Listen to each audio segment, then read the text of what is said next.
Hello everyone. So in this video, we're going to learn about a very popular interview question, which is called the analysis of variance.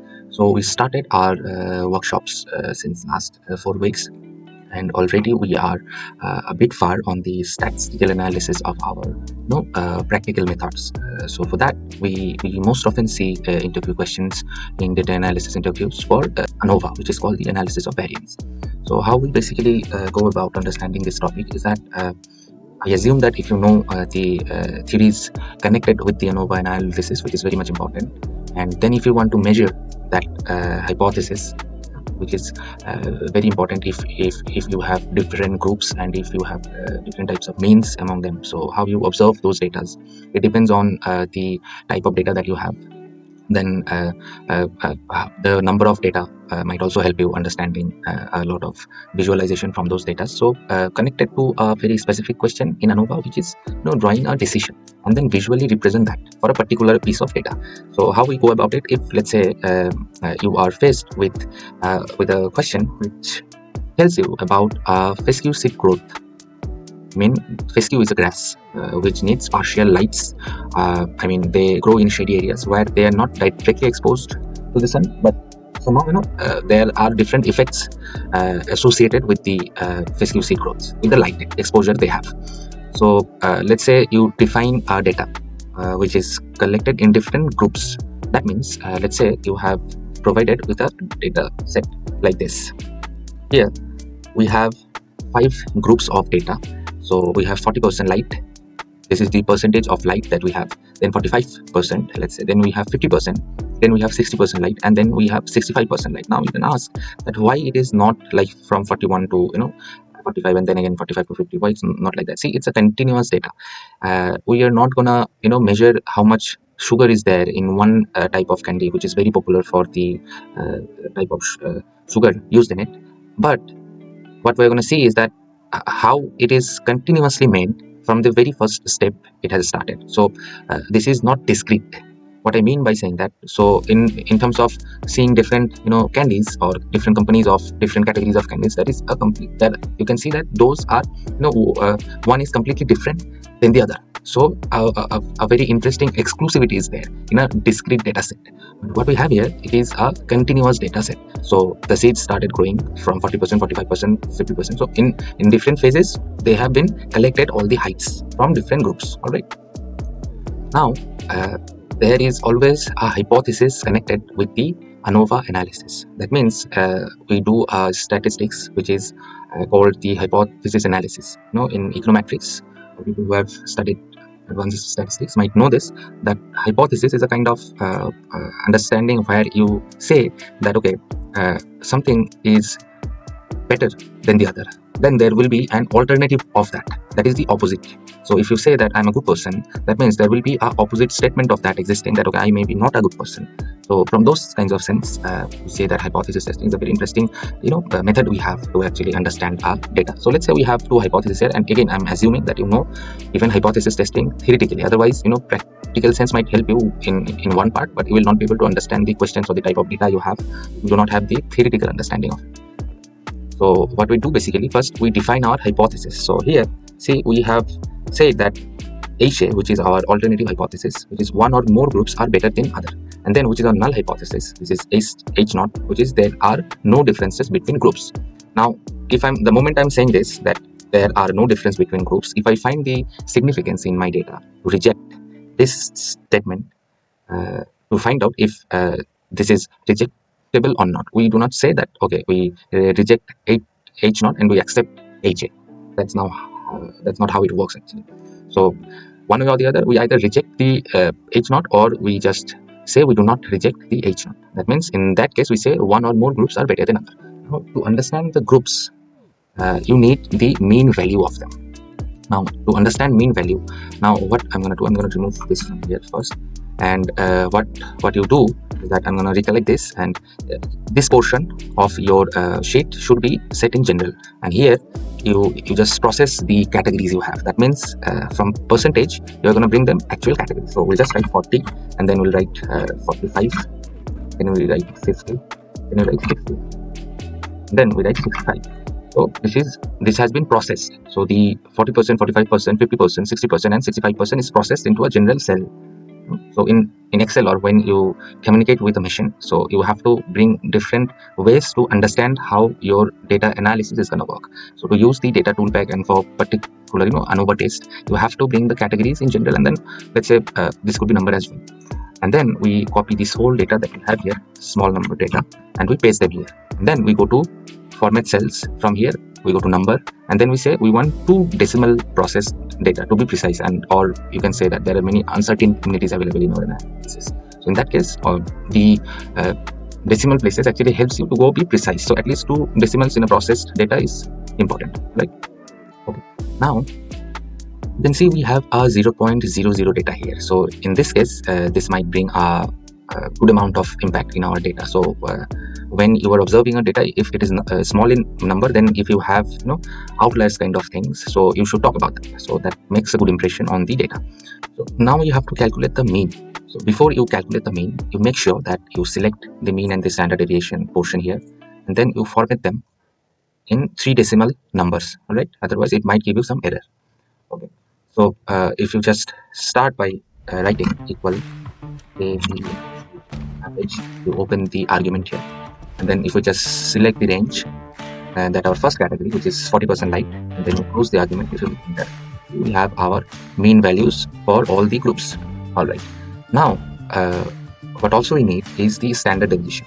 So we'll just select the standard deviation portion, we'll write equal, and then we'll type SDDEV, and then you open your argument here, and then similar to the mean, you select the all data range you have under the first category, and close the argument, and then open. You have the standard deviation arrived in seconds, right? Now by seeing this, we can't say too much of the things about the data that we have. You can see that the mean values are 4.180 and then 3.450 and so on, but we can't really say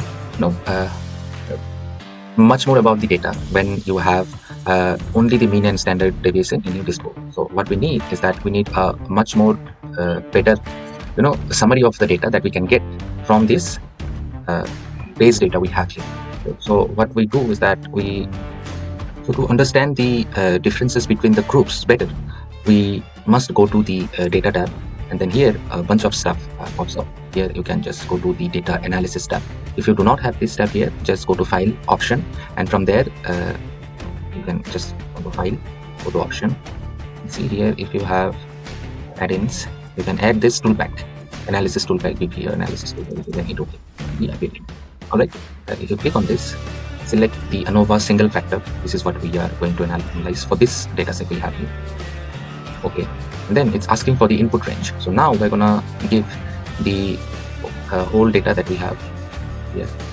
And then we'll click this portion, labels in the first row. That means we have our category name. All right, and the alpha is 0.05. That means we are analyzing this with 95% confidence level. And then we'll put our output range. We want this in this same worksheet only. So we'll select this, let's say, or we'll just select the place here. Let's say. And then we will ANOVA single drop.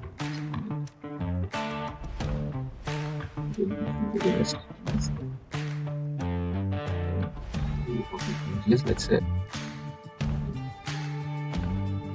All right. See, we have a bunch of data appeared here. What we are more interested in to see here is that these 3 values here. So we'll just copy them from there. I'll bring them here.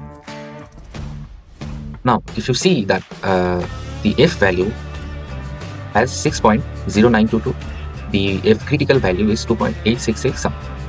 By just looking this with plain eyes, you can say that the theory actually says that if F critical value is less than the F calculated value, this is the calculated value from the data, right? Then we say that we reject the null hypothesis. That means there are no differences between groups. So we say that if F critical value is much smaller than the F calculated value, which is like the data, we reject the null hypothesis. Right? That means we say one or more groups are better than the other. So there are some differences in the groups. Now still we don't know that what sort of differences are present actually there. That between groups, like which groups are better or which groups has better potentials to grow in those sense unless we visualize them. There are many other stuff in this. Here we see that between group the sum of square is 71.0504, and within group sum of square is 22.076. And if you hover over to this p-value and you select this let's say number, say it is 0.00, so the p-value is much lesser than 0.05. That means here if we write the f value or f calculated value is greater than the f critical value, we reject the null hypothesis, which is the H naught.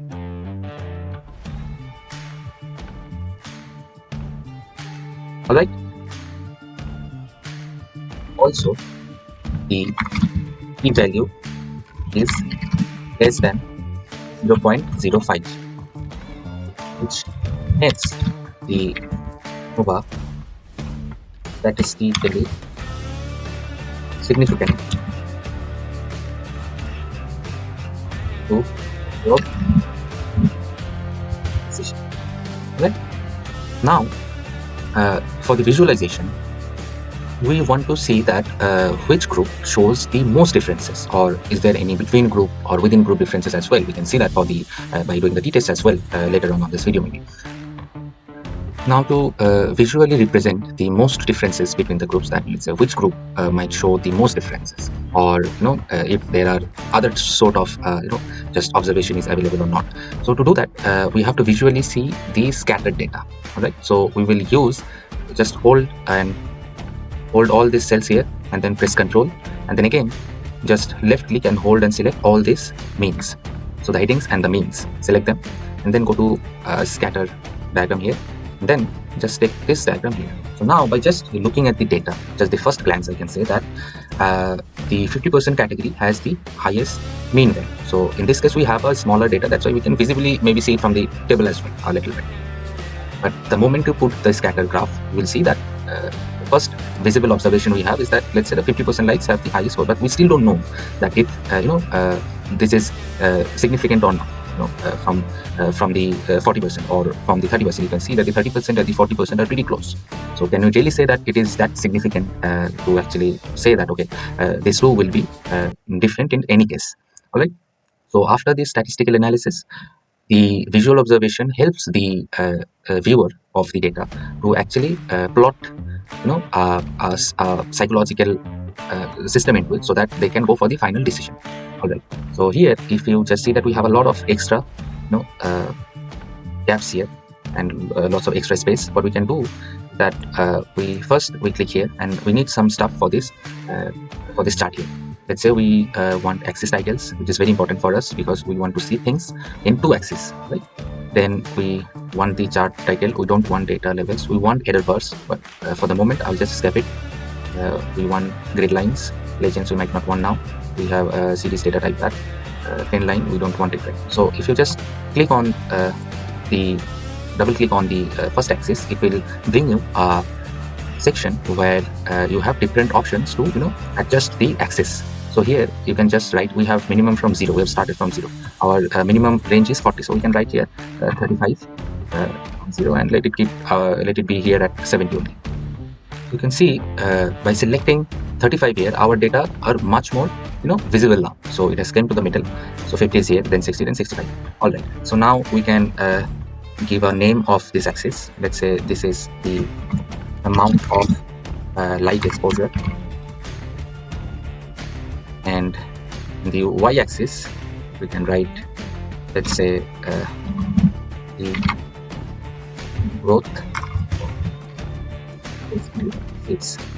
And also we need a chart title, which should be the relationship that we're trying to see here. That is the relationship between light exposure, rescue, right? So now we have a better visualization of the data we have. Now, as I have said before, that we need our error bar. Error bar gives us an idea about, let's say, the standard deviation. They say that how far is your data from the deviation values, so from the mean values. All right, so we don't want standard deviation here.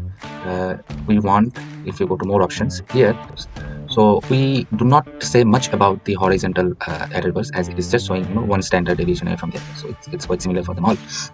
So what we more care is that about the vertical ones. So to do it, let's say we were just here inside. If you click on this chart under the error bar option, if you just click on fixed values and you just put 0.0 here, the error bars have been, the error bars are gone from the chart. So we are more interested in the looking the vertical errors only. All right, so to see actually the differences that we actually have inside our data, or just to see the between group observations. Now if you just click on the error bars here, you'll see a pop-up appearing here called error bar options, similar to the horizontal.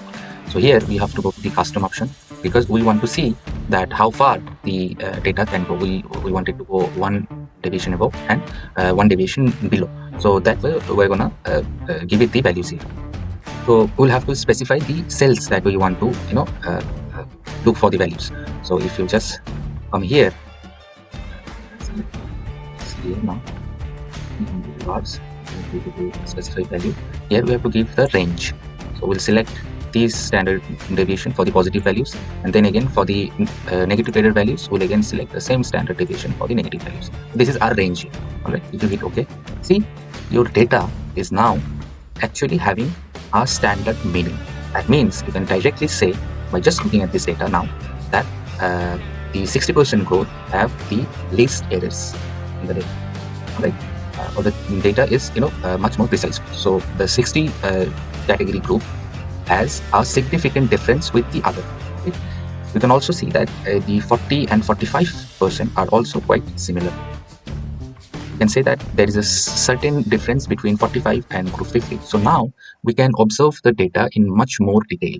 So this is our beauty of visualizing ANOVA, or if you can understand the theories behind these visualizations, which is nothing but complete statistics. So this way you can visualize small size or medium size or bigger size data. If you have categorical data, let's say if you have groups, if you have to check performance, those type of stuff. As you can see that this data has already given us some insight. So if you go that, see the error bars of 40 and 45% are quite similar, but the means, even if their means are not similar at all. So we can say that these two groups differ much from the 50%. So to specify this three much different than the 60% now. Like this, we can go on explaining the data the way we might feel it affect the outcome or the decision making. If your standard deviation lines overlap in our case, which is happening from 65, 45 and 40%, there is not likely to have a significant difference. But again, I'm saying this depends how or what sort of data you are dealing with, the number, the category, and what kinds of hypotheses you might have. And for those matter, theories are pretty much important. So you can also go for within group test, which is if you want to see that within group differences in 40%, 45% categories, then we can go for a t-test in that case. Like if we are sure that if we can see that there is visually, we can see that there are differences in 45 and 50. What we can do to model our decision finally is that we can go for another statistical analysis, which is called the t-test. From the data tab, go to data analysis and then select t-test assuming unequal variances. Right, this one, t-test sample assuming unequal variances. Click on OK. Then it is asking for the input range. So we're going to give variable 1, which is our 45% data, and then variable 2, which is our 50% data.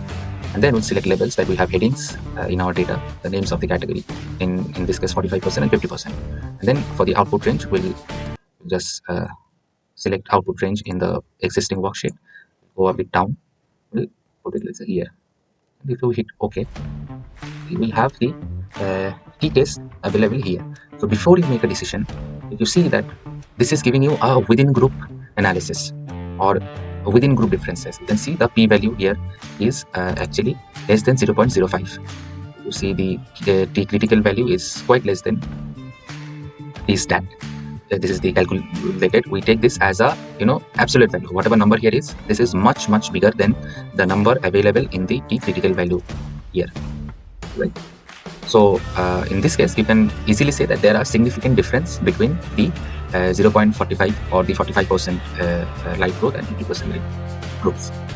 So I hope you have understood the statistics behind the data visualization and how you can deal with different kinds of data.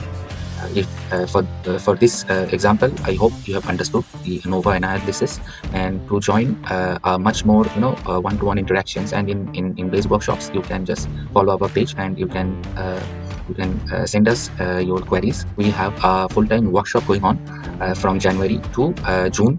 We will be conducting data analysis workshops where people will be getting a 4-week specialized certificate from our team.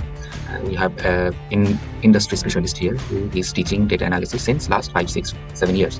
I hope these people might come to some work for all of you learning and trying to get into a likely industry. I hope this video helps you all. I will see you in the next video, and I hope all these workshops brings a good attachment to the people available. Thank you so much.